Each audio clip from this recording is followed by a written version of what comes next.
Hello दोस्तों, स्वागत है मेरे YouTube channel mathematics Pramod sir पे। आज 28 जुलाई 2023 में first terminal examination 2023-24 class 10th science का आंसर की बता रहे हैं। अगर आप 10th का एग्ज़ाम दिए हुए हैं तो मिला लीजिए आपके कितना कौन कौन से सही प्रश्न हुए। ठीक, इसमें 60 प्रश्न दिए गए हैं, 60 में आपको 48 रंगाना था। अब देखिए यहाँ पर कह रहा है, पहला प्रश्न जो दिया हुआ है क्या कह रहा है कि किसी दर्पण की फोकस दूरी चिन्ह की परिपाटी के अनुसार ऋणात्मक मानी जाती है। इसमें दर्पण की बात कर रहा है तो ये हमारा अवतल दर्पण हो जाएगा। 2 नंबर प्रश्न है, कह रहा है प्रकाश के परावर्तन के कितने नियम हैं, प्रकाश के अपवर्तन के कितने नियम हैं। ये हमारा 2 हो जाएगा। ऑप्शन नंबर बी, लेंस की क्षमता का ऐसा मात्रक क्या होता है। 3 नंबर क्वेश्चन, लेंस की क्षमता का ऐसा मात्रक क्या होता है, तो इसका डायोप्टर डी नंबर आंसर हो जाएगा। कह रहा है किसी माध्यम में अपवर्तनांक का मान क्या होता है। 4 नंबर क्वेश्चन है, किसी माध्यम में अपवर्तनांक का मान होता है, तो 4 का आंसर जो हो जाएगा साइन आई बटे साइन आर हो जाएगा, जो ऑप्शन नंबर ए हो जाएगा 4 का। अब 5 नंबर देखिए क्या कह रहा है, पानी से भरी बाल्टी गहराई कम मालूम पड़ने के कारण क्या है। तो ये 5 का जो आंसर हो जाएगा ये प्रकाश के अपवर्तन के कारण हो जाएगा। अगला है, निम्नलिखित में से किस लेंस को अभिसारी लेंस कहते हैं। 6 नंबर जो कह रहा है अभिसारी की बात कर रहा है, ये अभिसारी हो जाएंगे हमारा उत्तल लेंस। ठीक, अब कह रहा है 7 नंबर, हजामती दर्पण के रूप में किस दर्पण का उपयोग किया जाता है। तो हजामती दर्पण के रूप में जो हम लोग उपयोग करते हैं ये हम अवतल दर्पण का उपयोग करते हैं। कह रहा है अवतल दर्पण द्वारा बनाया प्रतिबिंब कैसा होता है। जो 8 का जो होता है ये ए नंबर हमेशा सीधा होता है। 9 नंबर, गोलीय दर्पण की परावर्तक सतह का केंद्र कहलाता है। तो गोलीय दर्पण के परावर्तक सतह का केंद्र जो कहलाता है 9 का, ये वक्रता केंद्र कहलाता है। कह रहा है 10 नंबर, एक प्रकाश किरण एक सरलतम दर्पण का लंबवत आपतित होती है, परावर्तन का कोण का मान होगा। तो परावर्तन का कोण का मान जो होगा ये 0 डिग्री होगा। अब देखिए यहाँ कह रहा है 10 नंबर, निम्नलिखित में से किसका अपवर्तनांक सबसे कम होता है। 11 का ऑप्शन हो जाएगा बी नंबर, पानी का अपवर्तनांक सबसे कम होता है। निम्नलिखित में से कौन सा पदार्थ लेंस बनाने के लिए प्रयुक्त नहीं माना जाता है। तो 12 का आंसर डी नंबर हो जाएगा, मिट्टी। अब कह रहा है किसी बिंब का वास्तविक तथा समान आकार का प्रतिबिंब प्राप्त करने के लिए बिंब को उत्तल लेंस के सामने कहाँ रखें। तो 13 का जो आंसर हो जाएगा ये हमारा बी नंबर हो जाएगा, फोकस दूरी और की दुगुनी दूरी, फोकस दूरी की दुगुनी दूरी पर। 14 नंबर प्रश्न देखिए कह रहा है, क्या किसी गोलीय दर्पण तथा किसी पतले गोलीय लेंस दोनों की फोकस दूरी -15 सेंटीमीटर तथा दर्पण तथा लेंस का संभवतः है। इसमें कह रहा कौन सा दर्पण होगा और कौन सा लेंस होगा। तो 14 का जो करेक्ट आंसर हो जाएगा ये हमारा ए नंबर, नहीं मतलब ये दर्पण मतलब किसी गोलीय दर्पण तथा किसी पतले गोलीय दर्पण तथा लेंस की बात, फोकस दूरी -15 है। तो माइनस में जो होता है ये हमेशा जो होता है ये होता है कौन सा, दर्पण और लेंस, अवतल दर्पण उत्तल लेंस। बात समझे। तो इसका आंसर 14 का सी नंबर हो जाएगा। अब देखिए यहाँ पर जो कह रहा है कि कहाँ पर स्थित होने पर वस्तु का प्रतिबिंब अवतल दर्पण के फोकस दूरी पर बनता है। तो 15 का जो करेक्ट आंसर हो जाएगा ये ए नंबर, फोकस पर, मतलब बात कर रहा प्रतिबिंब फोकस पर बनता है तो एफ पर रहेगा तो प्रतिबिंब एफ पर बनता है। आगे क्वेश्चन देखिए 16 नंबर। ठीक, 16 नंबर क्वेश्चन क्या कह रहा है कि एक गोलीय दर्पण द्वारा बने प्रतिबिंब का आवर्धन m ऋणात्मक तथा इसका अर्थ यह है कि प्रतिबिंब कैसा होगा। ठीक, तो प्रतिबिंब जो होगा ये हमेशा उल्टा होगा। 17 नंबर, वह अभिक्रिया जिसमें ऊर्जा अवशोषित होती है कहलाती है। तो 17 का आंसर सी नंबर हो जाएगा। ये नंबर ऊष्मा शोषी, ये हमेशा ऊष्मा को शोषण करते। निम्नलिखित में से कौन सा पदार्थ सूर्य प्रकाश के प्रभाव से अपघटित होती है। तो 18 का जो करेक्ट आंसर हो जाएगा ये हमारा AgBr हो जाएगा, ऑप्शन नंबर डी। नींबू में कौन सा अम्ल विद्यमान रहता है।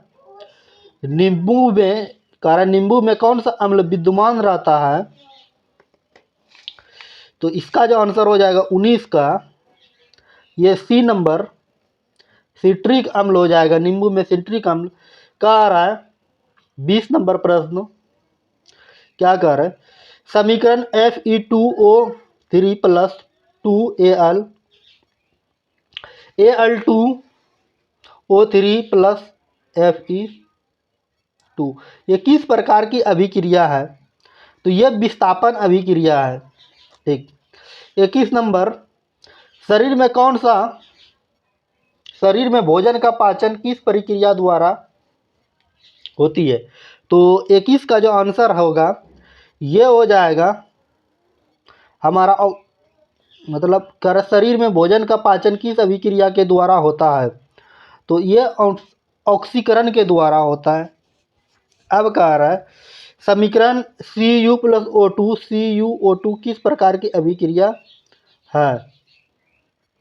तो ये हमारा जो आंसर हो जाएगा ये उपचयन अभिक्रिया है। ठीक, अब देखिए कैल्शियम कार्बोनेट को गर्म करने पर कैल्शियम हाइड्रोक्साइड तथा कार्बन डाइऑक्साइड बनते हैं। यह किस रासायनिक समीकरण के द्वारा प्रयुक्त किया जा सकता है। तो 23 का जो आंसर हो जाएगा ये हमारा हो जाएगा अपघटन अभिक्रिया के द्वारा। ठीक, अब कह रहा है निम्नलिखित में से कौन अम्ल है। तो H2SO4 अम्ल है। कह रहा है 1 बिलियन नीले लिटमस को पत्र को लाल कर देता है तो बिलियन होगा। तो जो नीले लिटमस को लाल कर दे उसको हम लोग क्या कहते हैं, अम्ल कहते हैं। ठीक, नीले लिटमस को क्या कर दे, लाल कर दे।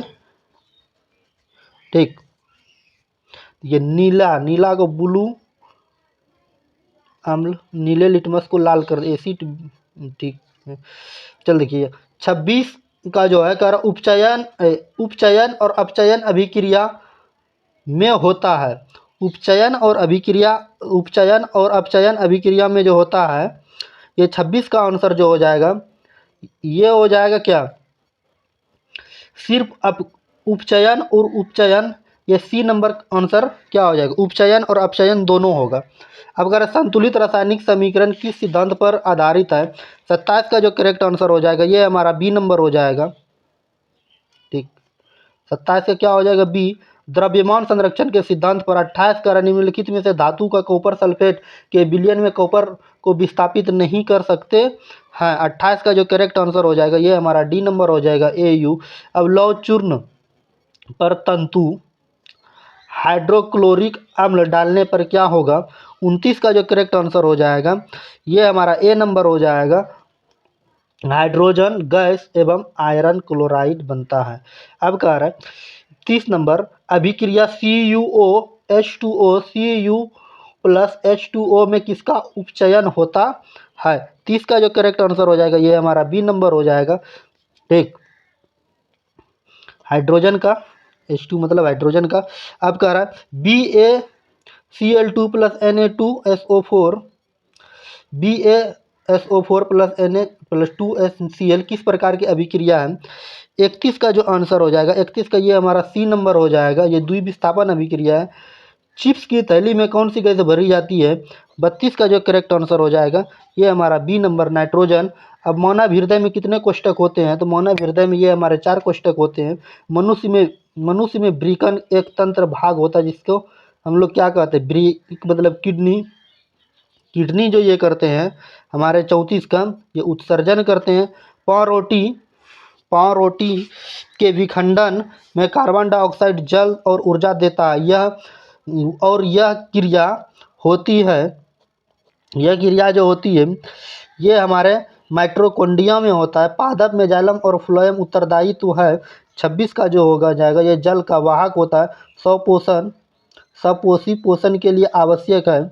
37 का आंसर हो जाएगा डी नंबर, इनमें से सभी H2CO2 प्लस जल, chlorophyll, Surya Prakash. 38 number question देखिए यहाँ पर जो दिया गया है, कर अमीबा में भोजन होता है, ग्रहण करता है, ये कूटपाद के द्वारा ग्रहण करता है। 38 का सी नंबर करेक्ट आंसर हो जाएगा।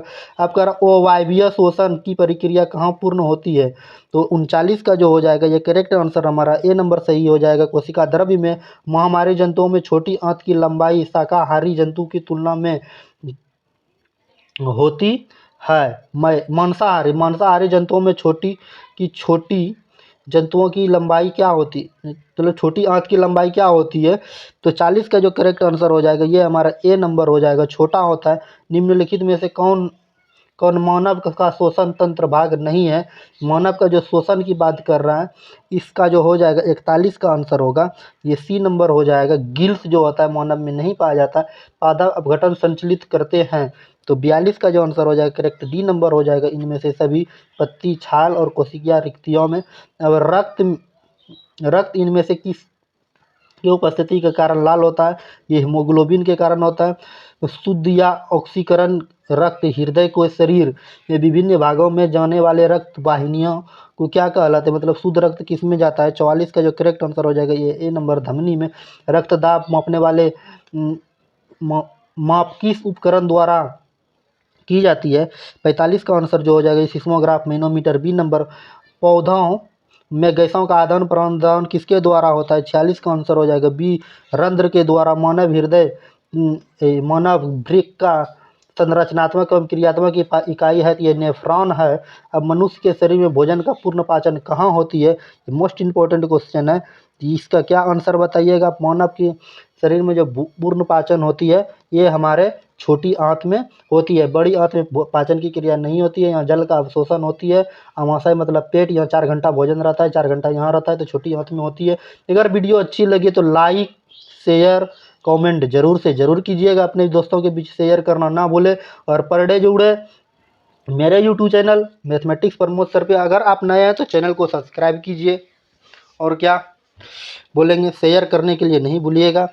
चलिए आज की क्लास को यही समाप्त करते हैं।